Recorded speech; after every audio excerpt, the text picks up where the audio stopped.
Salom do'stlar. Bugun sizlarga shunday bir yangilik haqida gapirib bermoqchimanki, u sizning moddiy ahvolingizga, kelajagingizga, hattoki kundalik turmushingizga bevosita ta'sir qilishi mumkin. Gap yangi qonun haqida ketmoqda. Bu yangi qonun ayniqsa o'zini o'zi band qilganlar, kichik tadbirkorlar va raqamli platformalar orqali xizmat ko'rsatuvchi yoki mahsulot sotuvchi har bir inson uchun juda muhim. Uni bilmaslik, afsuski, sizni jiddiy muammolarga, xususan katta jarimalar va hattoki jinoiy javobgarlikka tortilishgacha olib kelishi mumkin. Shuning uchun iltimos videoni oxirigacha diqqat bilan tomosha qiling. Har bir so'zga e'tibor bering. Va hoziroq kanalimga obuna bo'lishni, ushbu videoga like bosishni unutmang. Chunki sizning kelajagingiz shu ma'lumotlarga bog'liq bo'lishi mumkin. Yangi qonunning mohiyati va o'zgarishlar avvallari ko'plab fuqarolarimiz o'zlarining kundalik daromadlarini, masalan, taksi xizmatlari, uyda tayyorlangan ovqatlar savdosi, repetitorlik, kichik hunarmandchilik yoki onlayn platformalar orqali ko'rsatiladigan xizmatlardan olingan pullarni rasmiy hujjatlar bilan sharhlantirmasdan faoliyat yuritishardi. Bu jarayon norasmiy iqtisodiyot deb ataladi va u juda keng tarqalgan edi.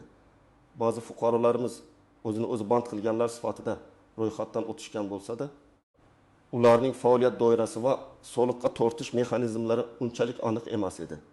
Ko'pchilik uchun bu shunchaki qo'shimcha daromad manbai bo'lib ko'rinardi va unga jiddiy e'tibor qaratilmasdi. Bank hisob varaqlariga kelib tushadigan kichik miqdordagi pul o'tkazmalari yoki naqd pulda olingan daromadlar nazoratdan tashqarida qolishi mumkin edi. Bu holat davlat uchun ham, fuqarolarning o'zlari uchun ham bir qator muammolarni keltirib chiqardi. Davlat soliq tushumlaridan mahrum bo'lsa, norasmiy ishlayotgan fuqarolar na ijtimoiy himoyaga, na pensiya ta'minotiga ega bo'lardilar. Ular kasallik yoki boshqa force major holatlarda hech qanday kafolatsiz qolib kechadi. Endilikda vaziyat tubdan o'zgardi. Yangi qonun asosan fuqarolarning bank kartalari va onlayn to'lov tizimlari orqali amalga oshiriladigan barcha pul o'tkazmalarini, shu jumladan yuridik shaxslardan emas, balki jismoniy shaxslardan kelib tushadigan pul o'tkazmalarini ham diqqat bilan kuzatishni nazarda tutadi.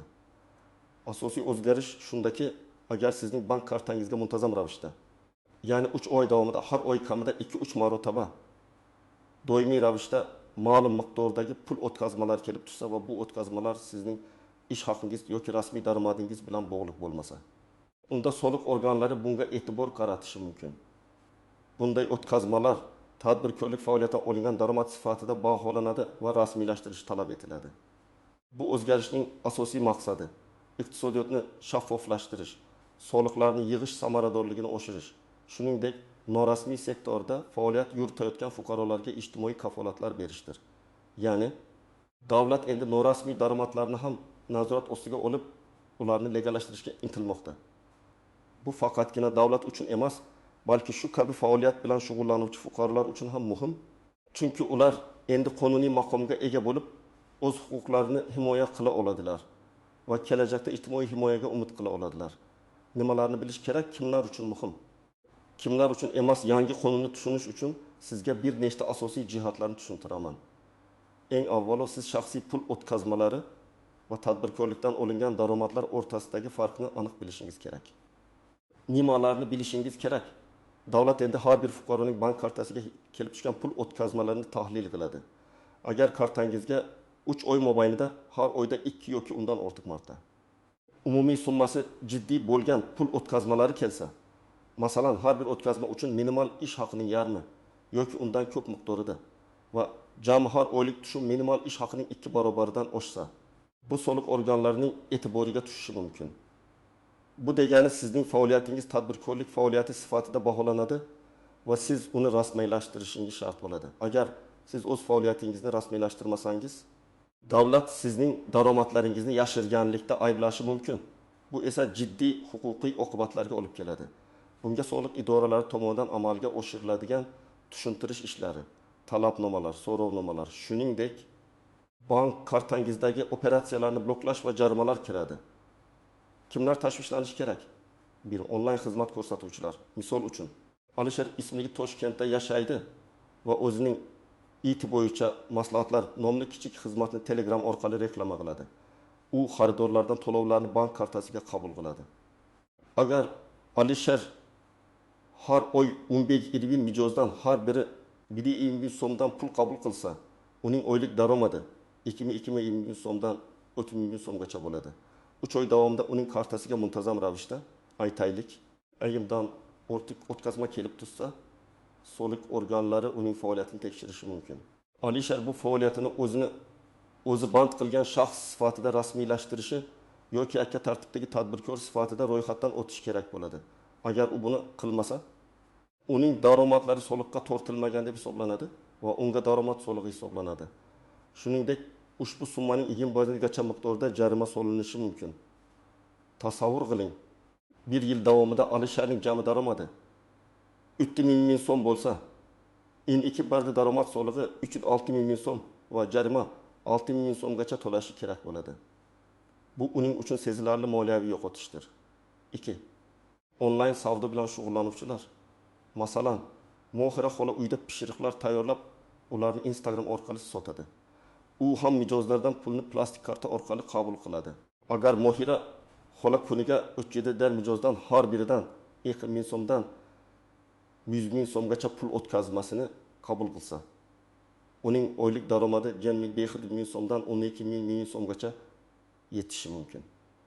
3 oy davomida kartasiga do'xtirlandagi 100 dan ortiq o'tkazma kelib tursa, uning faoliyati ham e'tiborga olinadi. Mohira xola o'zi band qilgan shaxs sifatida ro'yxatdan o'tishi shart. Agar u ro'yxatdan o'tmasa, uning faoliyati noqonuniy deb hisoblanadi. U ham Alisher kabi soliqqa tortilmagan daromad uchun javobgarlikka tortiladi. Bundan tashqari, uning mahsulotlari sifati nazorat qilinmaganligi sababli iste'molchilarning sog'lig'iga ziyon yetishi ehtimoli borligi tufayli ham davlat tomonidan uning faoliyatiga nisbatan yanada qattiqroq choralar ko'rilishi mumkin. Kichik xizmat ko'rsatuvchilar, masalan, Bobur akaga o'xshagan takschilar yoki xususiy ustalar, sartaroshlar, chilangarlar, elektrchilar. Agar ular o'z xizmatlari uchun naqd pul bilan birga muntazam ravishda kartaga o'tkazma qabul qilsalar, ular ham ushbu qonun doirasiga tushadilar. Misol uchun, Bobur aka kuniga 15 ming mijozga xizmat ko'rsatib, ulardan kuniga 300 million so'm daromad olsa, oyiga bu 9 ming 15 million so'mga yetishi mumkin. Agar uning mijozlarining yarmi kartaga pul o'tkazsa, uning kartasiga har oy million yaxildagi 200 ta o'tkazma kelishi mumkin. Bunday holatda Bobur aka darhol o'z faoliyatini o'zi band qilgan shaxs sifatida ro'yxatdan o'tkazishi shart. Aks holda uning faoliyati ham noqonuniy deb topiladi va jiddiy moliyaviy jarimalarga tortilishi mumkin.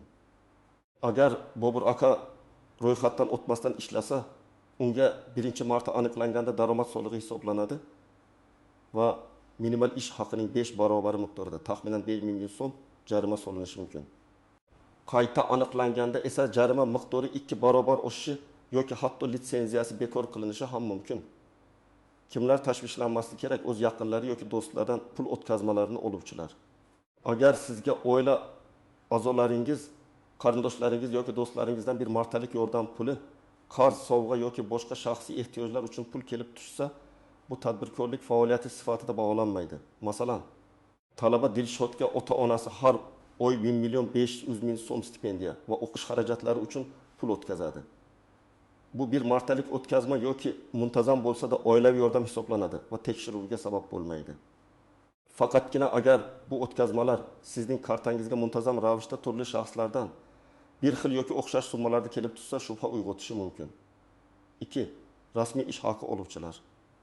Agar siz rasmiy ish joyiga ega bo'lsangiz va ish haqingiz bank kartasiga kelib tursa, bu daromad allaqachon soliqqa tortilgan hisoblanadi va siz uchun hech qanday qo'shimcha majburiyatlar yuzaga kelmaydi. Sizning ish beruvchingiz barcha soliq va ijtimoiy to'lovlarni o'z vaqtida amalga oshiradi.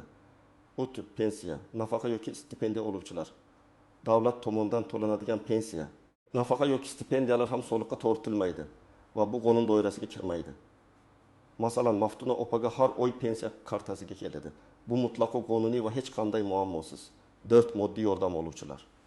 Agar siz davlatdan yoki xayriya tashkilotlaridan moddiy yordam olsangiz, bu ham qonuniy va nazoratga olinmaydi. Shu bilan birga shuni ta'kidlash joizki, soliq organlari sizning kartangizdagi har bir o'tkazmani emas, balki shubhali ko'rinadigan, ya'ni muntazamlikka ega bo'lgan va miqdori jiddiy bo'lgan o'tkazmalarni tekshiradi. Ularning asosiy maqsadi yashirin iqtisodiyotni oshkor qilish va fuqarolarni qonuniy faoliyat doirasiga kiritishdir. Bu faqatgina soliq tushumlarini oshirish uchun emas, balki aholining ijtimoiy himoyasini kuchaytirish uchun ham muhimdir. Istisnolar, tuzoqlar va noaniq jihatlar yangi qonunda bir qator istisnolar. Shuningdek, e'tibor berish lozim bo'lgan ba'zi noaniq jihatlar va tuzoqlar mavjud. Ularni bilish sizni ortiqcha muammolardan qutqarishi mumkin. Bir istisnolar dehqonchilik va shaxsiy tomorqa faoliyati. Agar siz o'z tomorqa uchastkangizda yetishtirgan qishloq xo'jaligi mahsulotlarini sotib daromad olsangiz, bu faoliyat ko'pincha soliqqa tortilmaydi. Masalan, Feruza opaning bog'dan yig'ilgan mevalarni bozorda sotishi yoki qo'shnilarga uyga olib kelib berishi. Bu daromadlar rasmiylashtirishni talab qilmaydi, chunki ular dehqon xo'jaligi faoliyati doirasiga kiradi. Ammo agar siz katta hajmdagi dehqonchilik faoliyatini olib borib, mahsulotlarni fermer xo'jaligidek yirik miqyosda savdo qilsangiz yoki boshqa hududlardan mahsulot olib kelib sotsangiz, u holda bu faoliyat tadbirkorlik deb hisoblanishi va ro'yxatdan o'tkazilishi kerak bo'ladi. Chegara qayerdan o'tadi? Agar sizning savdo hajmingiz shu qadar kattalashsa-ki, u sizning tomorqa uchastkangizning imkoniyatlaridan oshib ketsa va savdo muntazam tus olsa, soliq idoralari sizdan tushuntirish talab qilishi mumkin. Ijara daromadlari. Agar siz o'z mol-mulkingizni, masalan, uyingizning bir qismini yoki avtomobilingizni ijaraga berib daromad olsangiz, bu daromadni soliq idoralarida ro'yxatdan o'tkazishingiz shart. Lekin bu o'zini o'zi band qilish emas. Balki alohida tartibda ijara shartnomasi tuzish va shunga muvofiq soliq to'lash orqali amalga oshiriladi. Farqi shundaki, bu faoliyat o'zini o'zi band qilgan shaxs ro'yxatiga kirmaydi. Lekin baribir qonuniy rasmiylashtirishni talab qiladi. Shartnoma tuzmagan holda ijara daromadi olish ham noqonuniy hisoblanadi. Misol uchun, Mirjalol akaning kvartirasini talabalarga rasmiy shartnomasiz ijaraga berib, har oy kartasiga pul qabul qilish ham tekshiruvga sabab bo'ladi. U ijaraga berish faoliyatini ro'yxatdan o'tkazib, daromad solig'ini to'lashi shart. Bir martalik ishlardan olingan daromadlar.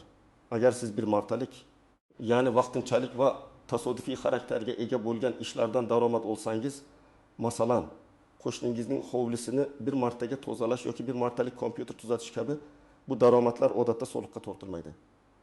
Lekin bu daromadlarning bir martalik xususiyatini isbotlash qiyin bo'lishi mumkin. Agar o'tkazmalar muntazam bo'lsa, soliq xizmati aynan muntazamlik mezoni orqali faoliyat turini aniqlaydi. Ikki tuzoqlar va noaniq jihatlar. Muntazamlik mezoni. Qonunda muntazamlik tushunchasi aniq belgilab berilmagan. Yuqorida aytilgandek, 3 oy davomida har oy kamida 2-3 marta kelib tushgan o'tkazmalar tekshiruvga sabab bo'lishi mumkin. Ammo bu mutlaq emas. Har bir holat alohida ko'rib chiqiladi. Misol uchun, agar sizning do'stingiz sizga har oy bir xil summani qaytarib bersa, qarz, bu ham muntazam ko'rinishi mumkin. Bunday holatda sizning moliyaviy muomalangizning shaffofligini ta'minlash uchun qarz berish haqida tilxat yoki shartnoma tuzish tavsiya etiladi. Bu soliq organlari so'raganda sizning daromadlaringizning manbasini asoslashga yordam beradi. Bir nechta kartalardan foydalanish. Ba'zi fuqarolar soliq nazoratidan qochish uchun bir nechta bank kartasidan foydalanishga urinishlari mumkin. Masalan, daromadlarni 3 ta kartaga taqsimlab, har biriga kichikroq summalarni o'tkazish. Lekin soliq organlari hozirda shaxsning barcha bankdagi hisob varaqlarini va o'tkazmalarini umumiy tarzda tahlil qilish imkoniyatiga ega. Ya'ni sizning nomingizdagi barcha kartalardagi o'tkazmalar yig'ilib bir butun qilib ko'rib chiqiladi. Shuning uchun bu usul ish bermaydi va aksincha bilatorib soliqdan qochishga uringanlik sifatida baholanib, jiddiyroq javobgarlikka sabab bo'lishi mumkin. Pul o'tkazmasining maqsadini ko'rsatish. Ko'plab odamlar pul o'tkazishda qarz, do'stimdan sovg'a kabi izohlar yozishadi. Avvallari bu amaliyotga jiddiy e'tibor berilmas edi. Endilikda agar sizning kartangizga muntazam ravishda turli shaxslardan qarz izohi bilan pul o'tkazmalari kelsa, bu shubha uyg'otadi. Soliq organlari bu qarzlarning haqiqatda qarz ekanligini isbotlashni talab qilishi mumkin. Agar siz ularni isbotlay olmasangiz, bu o'tkazmalar tadbirkorlik daromadi deb hisoblanadi. Shuning uchun har bir o'tkazmaning izohi haqiqatga mos kelishi juda muhim. Agar siz biror xizmat uchun pul qabul qilsangiz, bunga xizmat haqi deb yozishingiz va uni rasmiylashtirishingiz lozim. Chetdan olingan daromadlar yoki jismoniy shaxslar uchun onlayn xizmat ko'rsatib daromad olsangiz, masalan, frilanserlar, dasturchilar, tarjimonlar. Bu daromadlar ham soliqqa tortilishi kerak. Hozirda bu turdagi daromadlarni legallashtirish uchun maxsus soddalashtirilgan tartiblar mavjud. Masalan, o'zini o'zi band qilgan shaxs sifatida ro'yxatdan o'tib, ma'lum turdagi xizmatlar uchun soliq imtiyozlaridan foydalanish mumkin. Agar siz buni qilmasangiz, chetdan kelgan daromadlar ham aniqlangan taqdirda soliqqa tortiladi va jarimalar qo'llaniladi. Amaliy maslahatlar nima qilish kerak? Endi eng muhim savolga javob beraman. Qanday harakat qilish kerak? Vaziyatni qonuniy yo'l bilan hal qilish uchun aniq bosqichlar mavjud. 1. O'z faoliyatingiz turini aniqlang. Avvalo, siz shug'ullanayotgan faoliyatning qaysi toifaga kirishini aniqlab olishingiz kerak. O'zini o'zi band qilgan shaxs O5. Agar siz cheklangan miqdordagi ro'yxatda keltirilgan ahilundan ortiq faoliyat turi bilan shug'ullanayotgan bo'lsangiz, masalan, repetitorlik, taksi xizmatlari, pishiriq tayyorlash, sartaroshlik, chet tili o'qituvchisi, duradgorlik, tikuvchilik va HKH. Bu siz uchun eng oson va qulay yo'l. Bu O5 maqomi soliq yuki juda past bo'lib, kelajakda pensiya va ijtimoiy ta'minotga ega bo'lish imkonini beradi. Yakka tartibdagi tadbirkor ITT. Agar sizning faoliyatingiz O5 ro'yxatiga kirmasa yoki siz katta hajmlarda ishlamoqchi bo'lsangiz, masalan, do'kon ochish, xodim yollash, katta savdo hajmlari, u holda ITT sifatida ro'yxatdan o'tishingiz kerak. ITT uchun soliq rejimlari biroz murakkabroq bo'lishi mumkin, lekin u ko'proq imkoniyatlar beradi. 2. Faoliyatingizni rasmiylashtiring. O'zini o'zi band qilgan shaxs sifatida ro'yxatdan o'tish. Qayerga borish kerak? Siz soliq kodeksining 37 moddasiga asosan soliq mobil ilovasi orqali yoki soliq uz sayti orqali onlayn tarzda ro'yxatdan o'tishingiz mumkin. Shuningdek, davlat xizmatlari markazlariga murojaat qilish ham mumkin. Bu jarayon juda oddiy va ko'p vaqt olmaydi. Qanday hujjatlar kerak? Asosan sizga faqatgina pasportingiz, ID kartangiz va shaxsiy identifikatsiya raqamingiz JSHIR kerak bo'ladi. Hech qanday murakkab hujjatlar talab etilmaydi. Nimalarni yozish kerak? Soliq ilovasiga kirganingizda o'zini o'zi band qilgan shaxs bo'limini tanlab, sizga mos keladigan faoliyat turini ro'yxatdan tanlaysiz. Misol uchun, repetitorlik xizmatlari yoki taksidek yo'lovchi tashish. Keyin shaxsiy ma'lumotlaringizni kiritib, elektron ariza yuborasiz. Bir necha daqiqada sizga o'zini o'zi band qilgan shaxs maqomini beruvchi QR kodli guvohnoma yuboriladi. Bu guvohnomani telefoningizda saqlab qo'yishingiz kerak. Soliqlar. O'zini o'zi band qilgan shaxslar uchun yillik yig'im juda past. Hozirda bu minimal pensiya hisoblash bazaviy miqdorining hajm 1 barobari atrofida, ya'ni yiliga 2-3 ming so'm, 2023 yil ma'lumotlari bo'yicha. Bu juda arzon narx evaziga sizning faoliyatingiz qonuniylashtiriladi va kelajakda pensiya olish imkoniyatiga ega bo'lasiz. Ushbu yig'imni oyma-oy yoki bir martada to'lash imkoniyati mavjud. Bu yakka tartibdagi tadbirkor sifatida ro'yxatdan o'tish. Qayerga borish kerak? Siz davlat xizmatlari markazlari orqali yoki My.uz portali orqali onlayn tarzda ro'yxatdan o'tishingiz mumkin. Qanday hujjatlar kerak? Pasportingiz, ID kartangiz, shaxsiy identifikatsiya raqamingiz, JSHIR. Shuningdek, davlat bojini to'laganingiz haqida kvitansiya. Faoliyat turiga qarab qo'shimcha hujjatlar talab qilinishi mumkin. Masalan, litsenziyalar yoki ruxsatnomalar. Nimalarni yozish kerak? Onlayn arizada siz faoliyat turini, faoliyat olib boriladigan manzilni ko'rsatasiz va soliq rejimini tanlaysiz. Masalan, oddiy soliq tizimi yoki aylanmadan olinadigan soliq. Ushbu jarayon O5nikiga qaraganda bir oz murakkabroq, lekin u ham tezkor amalga oshiriladi. 30. Daromadlaringizni nazorat qilish va deklaratsiya qilish rasmiylashtirgandan so'ng sizning majburiyatingiz o'z daromadlaringizni hisobga olish va soliq organlariga deklaratsiya qilishdir. O5 uchun sizga berilgan QR kodli guvohnoma orqali daromadingizni kiritishingiz va shunga qarab yiliga bir marta soliq yig'imini to'lashingiz yetarli. Agar sizda yillik daromad cheklovlari mavjud bo'lsa, bu har yili o'zgarishi mumkin. Odatda 100 million so'm atrofida. Shuni hisobga olishingiz kerak. Agar daromadingiz bu chegaradan oshsa, siz ITTga aylanishga majbur bo'lasiz. ITT uchun siz har oy yoki chorakda soliq organlariga hisobot topshirishingiz va to'lagan soliqlaringizni ko'rsatishingiz kerak. Bu jarayonni buxgalter yordamida yoki soliq mobil ilovasi orqali o'zingiz ham bajarishingiz mumkin.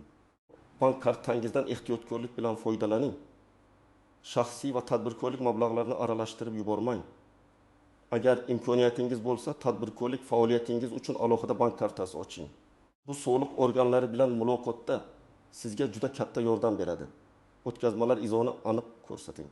Agar siz kimdandir qarz olsangiz yoki bersangiz, o'tkazma izovida qarz yoki qarzni qaytarish deb aniq yozing.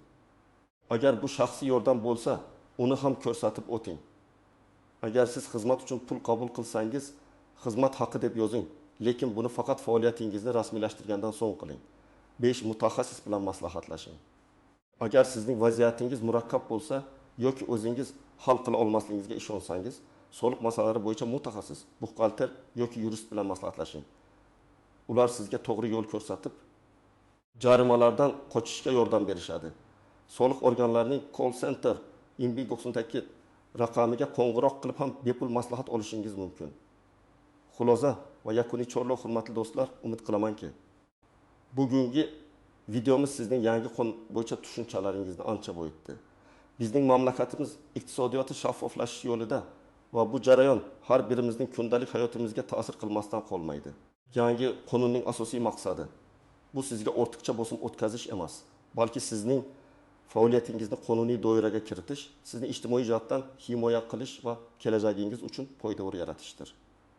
Norasmiy iqtisodiyotda ishlash qisqa muddatda qulaylik ko'rinishi mumkin. Ammo u ko'plab xatarlar va kafolatlarsizlikni o'z ichiga oladi. O'z faoliyatingizni rasmiylashtirish orqali siz nafaqat qonun oldida toza bo'lasiz, balki kelajakda pensiya, ijtimoiy nafaqalar va davlat yordamiga ega bo'lish imkoniyatini ham qo'lga kiritasiz. Shuni unutmangki, qonunni bilmaslik javobgarlikdan ozod etmaydi. Shuning uchun bugundan boshlab o'z faoliyatingizni tartibga solish choralarini ko'ring. Agar siz hali ham o'z faoliyatingizni rasmiylashtirmagan bo'lsangiz, hoziroq soliq ilovasi orqali yoki davlat xizmatlari markazlariga murojaat qilib, o'zini o'zi band qilgan shaxs sifatida ro'yxatdan o'ting. Bu sizning kelajagingiz uchun qo'ygan eng to'g'ri qadam bo'ladi. O'z fikr mulohazalaringizni izohlarda yozib qoldiring, videoga like bosing va kanalimga obuna bo'lishni unutmang. Bu menga yangi va foydali ma'lumotlarni sizlarga yetkazish uchun katta motivatsiya beradi. Keyingi videolarda ko'rishguncha o'zingizni ehtiyot qiling va doimo qonuniy yo'ldan boring.